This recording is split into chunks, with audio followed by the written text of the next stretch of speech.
Birkat Shalom. I pray for peace for everyone. Every parasha has some parts that are very well known, that raise a lot of discussion. And then often there are psukim that contain tremendous messages, yet somehow they seem to go unnoticed. In the beginning of this week's parasha, Sarah dies, Avraham buys Me'arat HaMachpelah and buries Sarah in Me'arat HaMachpelah. Towards the end of the parasha, Avraham dies. Who buries Avraham?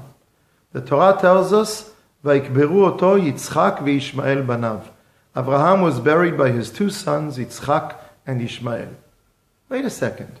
Yitzchak and Yishma'el bury Avraham together?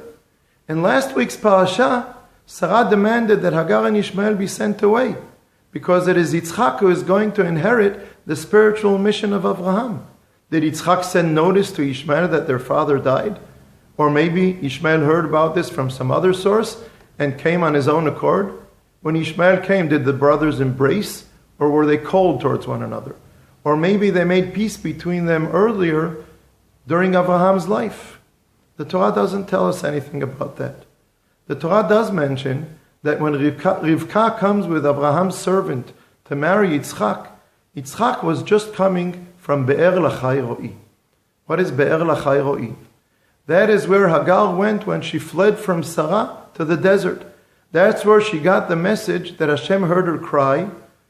And that's where a malach, an angel, said to her that she will have a son and his name will be Yishma'el. And after burying, and one of the Midrashim says that Yitzchak went to Be'er Lachai Ro'i to bring back Hagar and maybe to bring back Yishma'el. And after they buried Avraham, Yitzchak goes back to dwell in Be'er Lachai Ro'i.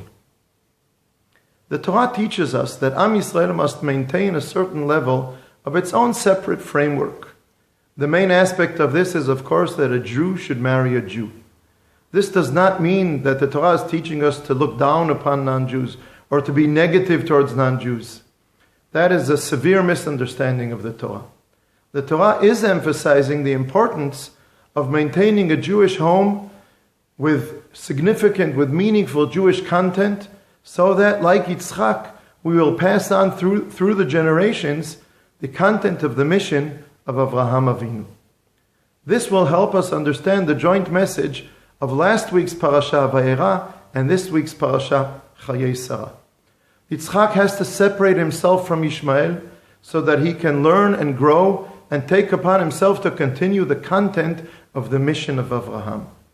Once Yitzchak has made it clear and strong the Jewish content and framework in his own life, he can cooperate with others, including Yishma'el, and bring more and strengthen Kiddush Hashem in the world without blurring the Jewish content in his life.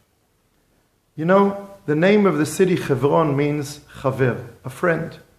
In Arabic, the city is called El Khalil, which also means a friend.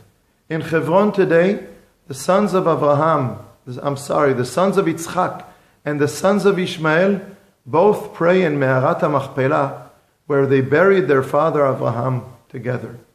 This exists under the sovereignty of Medinat Israel through the power of Tzahal. It wouldn't work without that. But maybe this is a small light which is a reflection of what can be in the future when Am Yisrael and other people can cooperate in performing Hashem's work in the world. I am dedicating this short Dvar Torah video in honor of the souls of the 11 Jews who were murdered last Shabbat in the middle of their tefillah in Pittsburgh. And I pray that we should succeed in having meaningful Jewish content in our lives and in cooperating with other good people in the world in bringing holiness and blessing to the world. And by the way, if anyone has a relative that they don't talk to, now is a great time to call them and say, hey, maybe it's time that we made peace between us. May we all have a peaceful Shabbat. Shabbat Shalom.